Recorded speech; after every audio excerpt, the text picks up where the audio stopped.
Hi viewers, welcome to our channel. ప్రస్తుతం మనతో పాటు దాము బాలాజీ గారు సీనియర్ జర్నలిస్ట్ ఉన్నారు. వారితో ఒకసారి మాట్లాడదాం. సార్ నమస్కారం సార్. నమస్తే. సార్, జగన్మోహన్ రెడ్డి గారు డీకే శివకుమార్ తోటి మంతనాలు జరుపుతున్నారు. తొందరలో రాహుల్ గాంధీ గారిని కలవబోతున్నారంటూ వార్తలు వినిపిస్తున్నాయి సార్.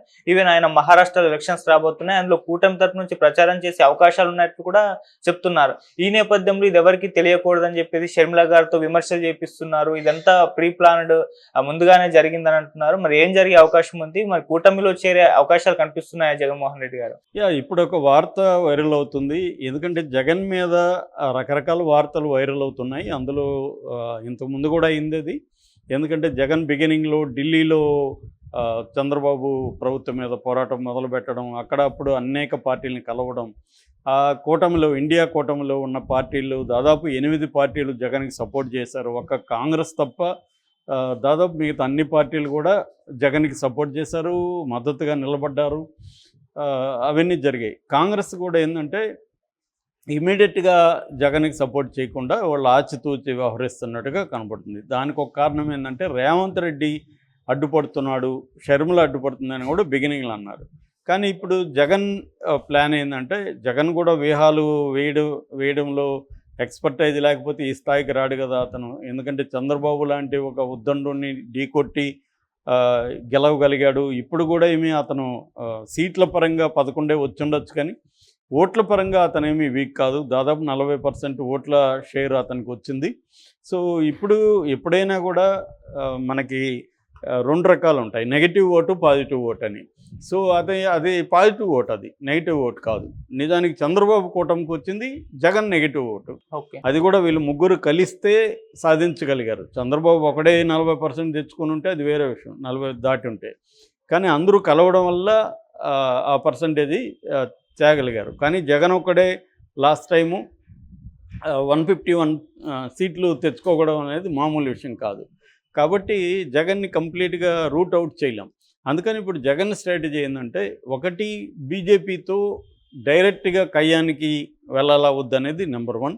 2 కూటమి, ఇండియా కూటమిలోకి వెళ్ళాలా లేదనేది నెంబర్ 2. ఇక్కడ ఇది ఇంకా ఎన్నికలు అయితే టైం ఉంది, ఇప్పటికిప్పుడు డెసిషన్ తీసుకోవాల్సిన అవసరం లేదు.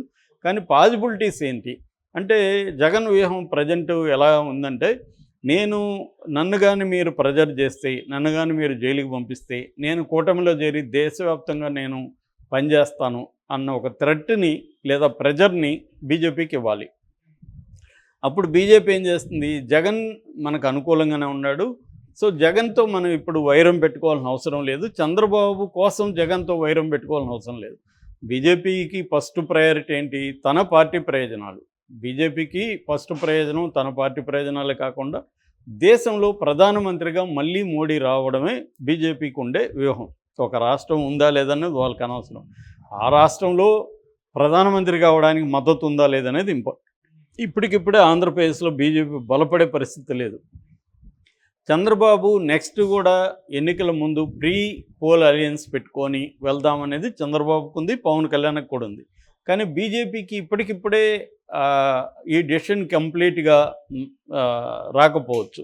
ఎందుకంటే ఈ 5 ఏళ్ళ లేదా 4 ఏళ్ళ ఎన్నికలు ఒకవేళ ముందుకు వస్తే 27 ఎండింగ్ అలా వచ్చినా ఈ 3-4 ఏళ్లలో చంద్రబాబుకు వ్యతిరేకమైన పవనాలు కానీ వీస్తుంటే వాళ్ళు జగన్తో కూడా వెళ్ళే అవకాశం ఉంది. అందుకని ఇప్పుడు జగన్ ముందున్న కర్తవ్యం ఏంటంటే, ఇది వాచ్ చేస్తూ శత్రువు వ్యూహాలు ఎలా ఉన్నాయి అంటే, చంద్రబాబు వ్యూహాలు, పవన్ కళ్యాణ్ వ్యూహాలు ఎలా ఉన్నాయి, మోడీవి ఎలా ఉన్నాయి, ఇవన్నీ వాచ్ చేస్తూ దానికి తగినట్టుగా స్టెప్పులు వేసుకుంటూ వెళ్ళాలి. ఒకేసారి స్టెప్పులు వేయడం కష్టం. అందుకని గ్రౌండ్ కూడా ప్రిపేర్ చేసి పెట్టాలి. అంటే ఇప్పుడు ప్లాన్ ఏ, ప్లాన్ బి కూడా ఉండాలి. ప్లాన్ ఏలోనే ఉన్నావు అనుకో, ప్లాన్ ఏ ఫెయిల్ అయిందనుకో, నీకప్పుడు నువ్వు ఇరుక్కుపోతావు. అందుకని ప్లాన్ బి ఉండాలి, అవసరమైతే ప్లాన్ సి కూడా ఉండాలి. లైఫ్లో అయినా ఎవరికైనా కూడా ఏ పని చేసినా ప్లాన్ ఏ, ప్లాన్, ఒకవేళ ఇది ఫెయిల్ అయితే ఏంటి అంటే 2 రకాలు అంటారు అన్నమాట. Plan for the best, prepare for the worst అని. అంటే ఒక సిచ్యువేషన్లో వరస్ట్కి ప్రిపేర్ అయ్యి ఉండాలి. వరస్ట్ అంటే ఏంటి, ఇప్పుడు వరస్ట్ అంటే ఏంటి, మోడీ జగన్ని జైలుకి పంపించడం. అంటే ఆయన మీద ఆల్రెడీ కేసులు కత్తుల్లాగా వేలాడుతున్నాయి, ఏది కదిపినా ఆ కత్తి వెళ్ళి గుచ్చుకుంటుంది. ఎందుకంటే ఆయన 11 ఏళ్ళుగా బెయిల్ మీద ఉన్నాడు. దాదాపు 18 కేసులు ఆయన మీద సిబిఐ అండ్ ఈడీ పెట్టిన కేసులు ఉన్నాయి. సో మోడీ కానీ గట్టిగా అనుకుంటే ఈడీ అండ్ సిబిఐ కానీ ఈయన బెయిల్ రద్దుకు పిటిషన్ వేసి గట్టిగా చేస్తే సుప్రీంకోర్టు కూడా అనేక సార్లు ప్రజాప్రతినిధుల కేసుల్ని త్వరగా పరిష్కరించమనింది. కాబట్టి జగన్ కేసులు ముందుకెళ్ళే అవకాశం ఉంది. ముందుకెళ్ళి ఒకవేళ ట్రయల్లో ఈయన క్విడ్ ప్రోకో అంటే వీళ్ళ నాన్న కొన్ని కంపెనీలకు మెయిల్ చేశాడు, దానికి బదులుగా ఆ కంపెనీలు జగన్ కంపెనీల్లో పెట్టుబడులు పెట్టారు. ఇది ప్రధానమైన ఆరోపణ. దీన్ని క్విడ్ ప్రోకో అంటున్నారు. సో ఇది కానీ ప్రూవ్ అయితే జగన్కి కన్విక్షన్ పడే అవకాశం ఉంది. కన్విక్షన్ పడి కానీ 2 ఏళ్ళు పడితే జగన్ ఇబ్బందులు పడతారు. మోడీ అనుకుంటే కన్విక్షన్ పెద్ద కష్టం కాదు. ఎందుకంటే రాహుల్ గాంధీకి ఒక చిన్న విషయానికి 2 ఏళ్ళు వేయించగలిగాడు మోడీ కన్విక్షన్. ఆ తర్వాత సుప్రీంకోర్టు అది స్టే ఇచ్చింది, అది ఓకే. కానీ మోడీ అనుకుంటే జగన్కి 2 ఏళ్ళు వేసేయడం పెద్ద విషయం కాదు. 2 ఏళ్ళు జగన్ జైలుకి వెళ్తే ఖచ్చితంగా అతని పొలిటికల్ కెరియర్ అనేది రిస్క్లో పడుతుంది. 2 ఏళ్ళు పార్టీని బయట నడపాలి. 2 ఏళ్ల తర్వాత ఆయనకి 2 ఏళ్ళు శిక్ష పడింది కాబట్టి దాదాపు నాకు కరెక్ట్ గుర్తులేదు కానీ 8 ఏళ్ళ ఎంతో రాజకీయాల్లో పోటీకి అనర్హుడుగా అవుతాడు ప్రజాప్రతినిధి చట్టం ప్రకారం. సో వీటి వల్ల జగన్ పొలిటికల్ కెరీర్ ఇబ్బందులు పడుతుంది. అందుకని జగన్ ముందున్న నెంబర్ 1 కర్తవ్యం ఏంటంటే జైల్లో ఎక్కువ కాలం ఉండకూడదు. ఒకవేళ చంద్రబాబు ఏమన్నా ఇక్కడ కేసులో పెట్టినా ఆయన బెయిల్ మీద బయట రావచ్చు. ఎందుకంటే లీగల్ సిస్టమ్ మీద జగన్కు కూడా కొంత పట్టు వచ్చింది. చంద్రబాబు అంతా లేకపోయినా జగన్కు కూడా కొంత లీగల్ సిస్టమ్ ఐడియా ఉంది. కొంత మాజీ సుప్రీంకోర్టు జడ్జిలు వాళ్ళకి సంబంధించిన గైడెన్స్ అదంతా జగన్ కూడా పెట్టుకున్నాడు. కొంత అర్థమైంది జగన్కు కూడా. కాబట్టి ఏంటంటే అతను లీగల్ సిస్టమ్ అర్థమైంది కాబట్టి అతను కూడా ముకుల్ రోహిత్గి లాంటి బెస్ట్ అడ్వకేట్స్ని పెట్టుకోగలడు, చేసుకోగలడు కొంతవరకు. కానీ మోడీ అనుకుంటే ఆ కేసుల్లో కన్విక్షన్ పడితే మాత్రం జగన్కి తనకున్న ఈ లీగల్ నెట్వర్క్ సహాయపడదు. అందుకని జగన్ ప్రస్తుత ఫస్ట్ టాస్క్ ఏంటంటే మోడీని ఏదో ఒక రకంగా ప్రెజర్ చేయాలి. నువ్వు నన్ను అంత పని చేయకు, నువ్వు నాకు కన్విక్షన్ వేయించకు, జైల్లో పెట్టకపోతే నేనేమో ఎప్పుడైనా ఆఫర్ ఇవ్వాలి. ఏదన్నా ఒక హెల్ప్ అడిగితే హెల్ప్ అడగడానికి నీ ఆఫర్ కూడా ఇవ్వాలి. రాజకీయాల్లో ఊరికే ఎవడు హెల్ప్ చేయడు. నేను నీకు ఇది ఇస్తే నువ్వు నాకేమి ఇస్తావు అనేది ఉండాలి. అది ముందే మనం చెప్పగలగాలి. నువ్వు నాకు ఇది ఇవ్వు, నేను నీకు ఇది ఇస్తాను. సో ఆఫర్ చేయగలిగిన కెపాసిటీ జగన్కి ఏముంది అనేది ఇప్పుడు 2 రకాలు ఉన్నాయి. ఒకటి, అక్కడ రాజ్యసభలో ఇప్పటికీ జగన్కి 9 మంది ఉన్నారు, 11లో 2 వెళ్ళిపోయారు.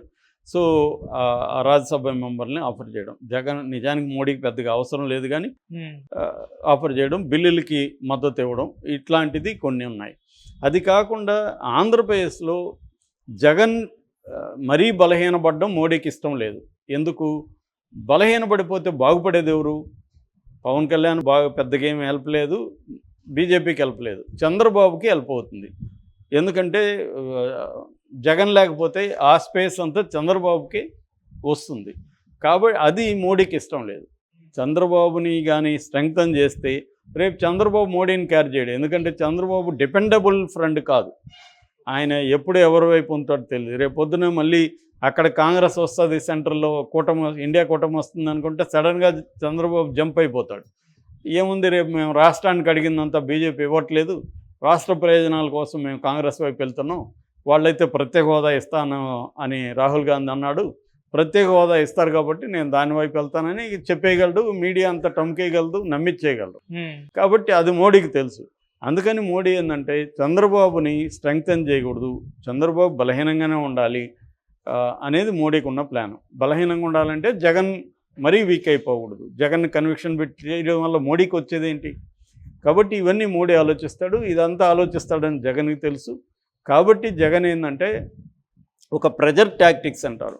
అంటే నేను రాహుల్ గాంధీతో కలుస్తున్నాను, నేను కూటమిలోకి వెళ్తాను అన్న ఒక సిగ్నల్స్ని మోడీకి ఎప్పటికప్పుడు పంపిస్తూ ఉంటే మోడీ తనని కొంత జాగ్రత్తగా డీల్ చేస్తాడనేది జగన్కి ఇది. ఇప్పటికిప్పుడే నేను అనుకోవడం జగన్ కూటమిలో చేరడు, కాకపోతే చేరడానికి సంబంధించి ప్రయత్నాలు చేస్తున్నట్టుగా మాత్రం ట్రై చేస్తాడు. అందుకని ఎక్కువ బెంగళూరు వెళ్ళడం, డీకే శివకుమార్తో కలవడం, వీలైతే రాహుల్ గాంధీతో సమావేశం. రాహుల్ గాంధీ వాళ్ళు కూటమి వాళ్ళు అడుగుతున్నారని చెప్తున్నారు. ఎందుకంటే ఆల్రెడీ చంద్రబాబు, పవన్ కళ్యాణ్ అటు బీజేపీ కూటమి తరఫున మహారాష్ట్రలో ప్రచారం చేయబోతున్నారు, ఇటు ఇండియా కూటమి తరఫున రేవంత్ రెడ్డి వెళ్ళి ప్రచారం చేయబోతున్నాడు. ఎందుకంటే మహారాష్ట్రకు సంబంధించి తెలంగాణ వాళ్ళు చాలామంది అక్కడ ఉన్నారు, ఆంధ్ర వాళ్ళు ఉన్నారు, తెలుగు వాళ్ళు ఉన్నారు. కాబట్టి అక్కడ ఇన్ఫ్లుయెన్స్ చేయడానికి వీళ్ళని వాడుతున్నారు. జగన్ను కూడా రమ్మని కూటమి వాళ్ళు అడుగుతున్నట్టుగా చెప్తున్నారు. అందుకనే జగన్ నిన్న ఒక ట్వీట్ చేశాడు నవంబర్ 14న చిల్డ్రన్ డే సందర్భంగా జవహర్లాల్ నెహ్రూ జన్మదినం ని మనం జరుపుకుందాం అన్నట్టుగా ఆయన ట్వీట్ చేశాడు.